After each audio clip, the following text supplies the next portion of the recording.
Hello दोस्तों, कैसे हो सब।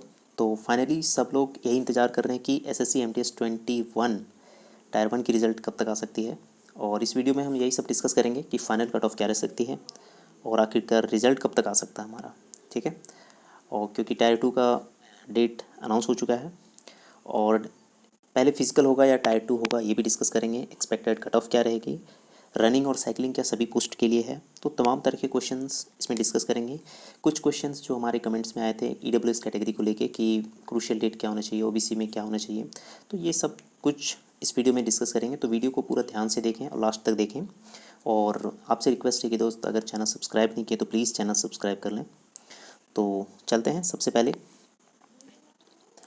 पहले हम देखते हैं एसएससी एमटीएस 21 टायर 1 की वैकेंसी। आप सबको पता होगा, ये ऑफिशियल साइट पे भी दे रखी है, आप वहाँ से भी देख सकते हैं कि जो हमारे टेंटेटिव वैकेंसीज़ हैं वो टोटल हमारा 7301 है, यानी 7300 समथिंग है। और हो सकता है कि कुछ वैकेंसी और बढ़े।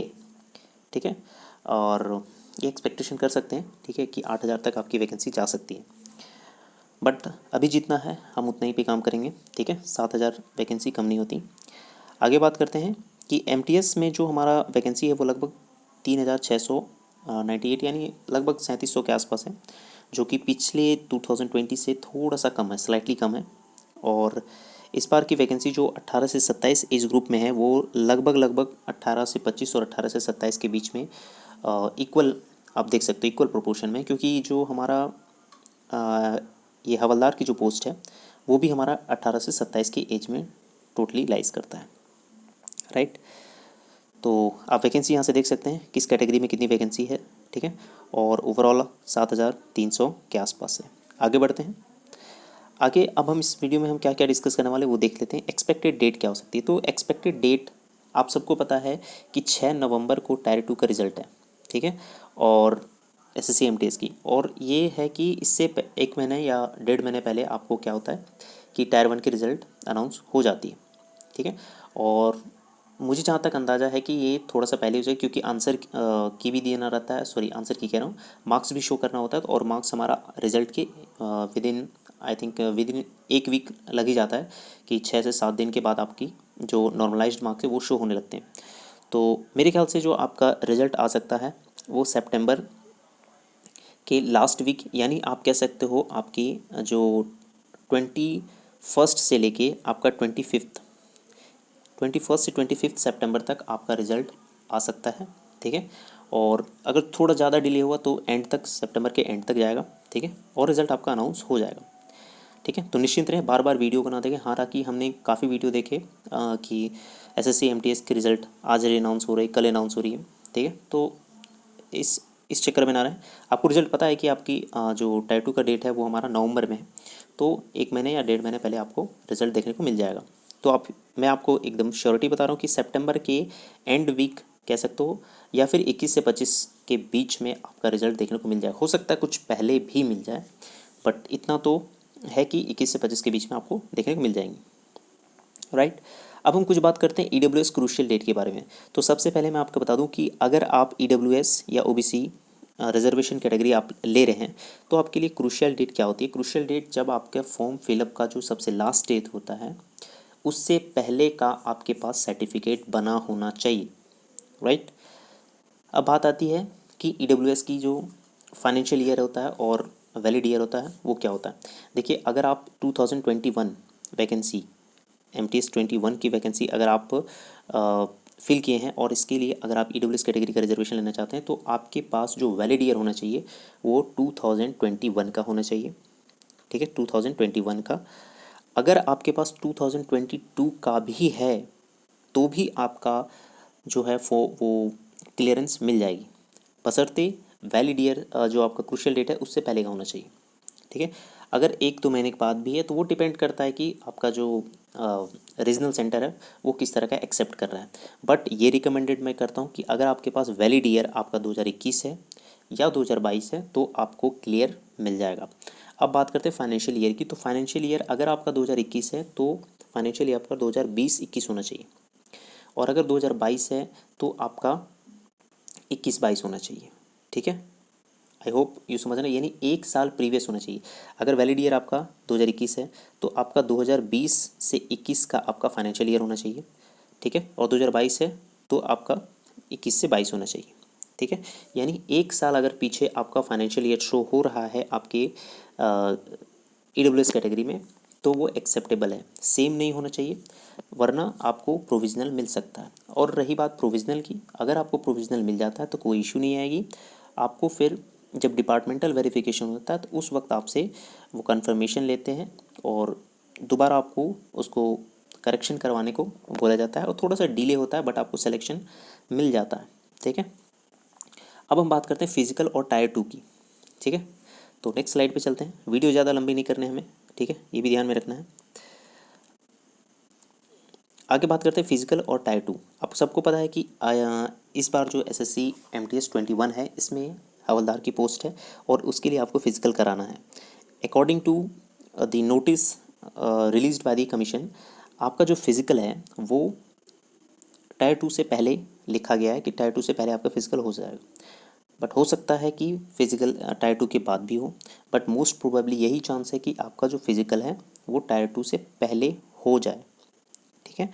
और जो फिजिकल होगा वो सिर्फ हवलदार पोस्ट के लिए होगा। अब मैं आपको एक चीज़ बताता हूँ जो शायद आप लोगों ने नोटिस नहीं किया होगा, कि आपका जो फिजिकल होगा वो हवलदार पोस्ट का तो होगा, लेकिन इसमें आपको एक चीज़ ध्यान में रखना, वॉकिंग जो होगा वो सभी के लिए हवलदार पोस्ट के लिए होगा 1600 मीटर 15 मिनट में, जो कि काफ़ी आसान है, ठीक है।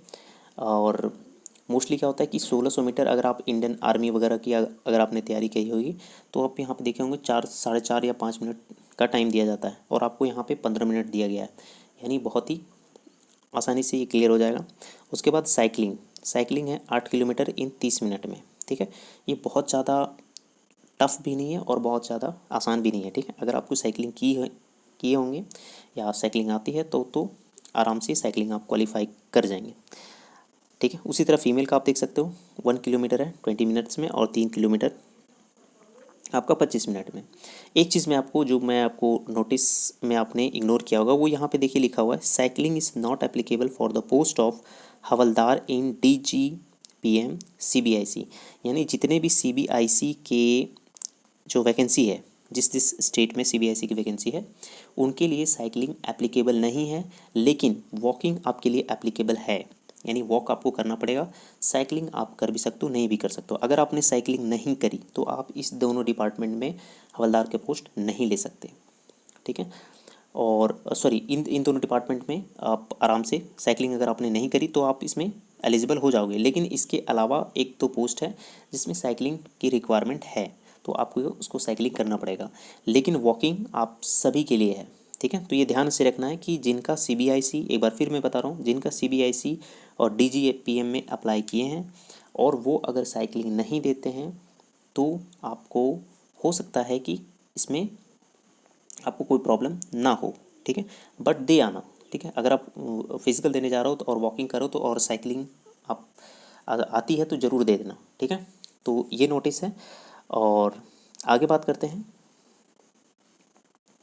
कट ऑफ की, कि क्या कट ऑफ रह सकती है। तो थोड़ा सा मैं कट ऑफ पे डिस्कशन कर सकता हूँ, हालांकि प्रेडिक्ट करना बहुत ही मुश्किल है, बट जैसा कि मैंने रैंक IQ की डेटा पे देखा है, RB revolution Shubham Jain sir का जो एनालिसिस देखा है, तो उनके हिसाब से मैं भी एक अप्रॉक्सीमेट कट ऑफ बता सकता हूँ कि टायर 1 की कट ऑफ क्या जा सकती है और फाइनल कट ऑफ क्या जा सकती है। तो अगर हम UR की बात करें तो इस बार जो कट ऑफ है वो आपकी कुछ इस तरह रहेंगी। जैसे अगर हम UR की देखें तो इस बार जो UR की कट ऑफ जा सकती है वो लगभग आपका 70 के अप्रॉक्स जा सकती है, ठीक है, यहाँ लिख देता हूँ मैं, ठीक है, 70, इससे ज़्यादा नहीं जाएगी। टायर 1 की कट ऑफ मैं ये बता रहा हूँ, टायर फर्स्ट की कट ऑफ, ठीक है। उसी तरह OBC की आपकी जो कट ऑफ है वो 68 के अप्रॉक्स जा सकती है। EWS की भी हमारा 67 के अप्रॉक्स जा सकती है, ठीक है। और रही बात SC की, तो SC का आपका अप्रॉक्स ये भी लगभग आप कह सकते हो 65 के अप्रॉक्स जा सकती है। और ST की हमारा जो है वो आपको सबको पता है कि ये थोड़ा सा कम जाती है, तो आप 55 56 ले सकते हैं, ठीक है। तो ये हमारा टायर 1 की कट ऑफ है, ये 65 है, 67, 68 और 70। तो कुछ इस तरह की टायर 1 की कट ऑफ रह सकती है। और अगर आपको फाइनल सिलेक्शन लेना है तो उसकी भी कट ऑफ मैं आपको प्रेडिक्ट करके बता सकता हूँ। तो इसकी जो फाइनल कट ऑफ जा सकती है वो लगभग लगभग आपका 85 यूआर कैटेगरी में आपकी जा सकती है, ठीक है, 18 टू 25 ईयर्स के लिए। और अगर 27 का भी है तो लगभग 18 टू 27 ईयर का भी अगर देखा जाए तो लगभग लगभग से सेम रहेगी, ठीक है, यूआर के जैसा ही रहेगा, क्योंकि वैकेंसी दोनों में लगभग सेम है। ईडब्ल्यूएस की बात करते हैं तो ईडब्ल्यूएस की जो फाइनल कट ऑफ जा सकती है वो लगभग आपका 83 के अप्रॉक्स रहेंगी, ठीक है। और ओबीसी का भी हमारा 83 84 के अप्रॉक्स ही रहेगा। बाकी बात करते हैं एससी के, तो इसमें आप 82 ले सकते हो। और एसटी का जो फाइनल कट ऑफ है, जो मैं सेफ़ स्कोर बता रहा हूँ, ये आपका सेफ़ स्कोर है, ठीक है। और अगर एसटी का अगर फाइनल कट ऑफ देखा जाए तो ये लगभग हमारा 74 के अप्रॉक्स में जा सकती है। तो अगर इतने मार्क्स आपके बन रहे हैं तो पूरे पूरे चांस है कि आपको कोई ना कोई सीट कन्फर्म मिल जाएगी, ठीक है, चाहे किसी भी स्टेट में। अब मैं आपको बता देता हूँ कि अगर इससे अगर 2 या 3 मार्क्स कम भी हैं, ठीक है, प्लस माइनस अगर 3 मार्क्स हैं, तो भी आपको सिलेक्शन के पूरे पूरे चांस बनते हैं। आप अपना होप ना हारें, ठीक है। अगर ये नॉर्मलाइज्ड मार्क्स मैं आपको बता रहा हूँ, ना कि रॉ है, ठीक है। ये ना कि बाद में आप कमेंट में पूछो कि रॉ और नॉर्मलाइज्ड मार्क्स आपने क्या बताया, तो मैं आपको बता देता हूँ ये नॉर्मलाइज्ड मार्क्स है।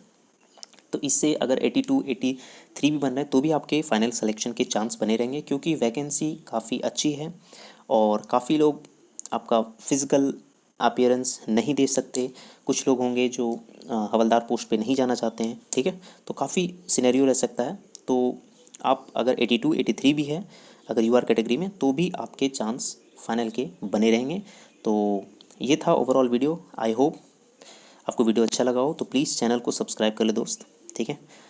तो यही था। Thank you so much.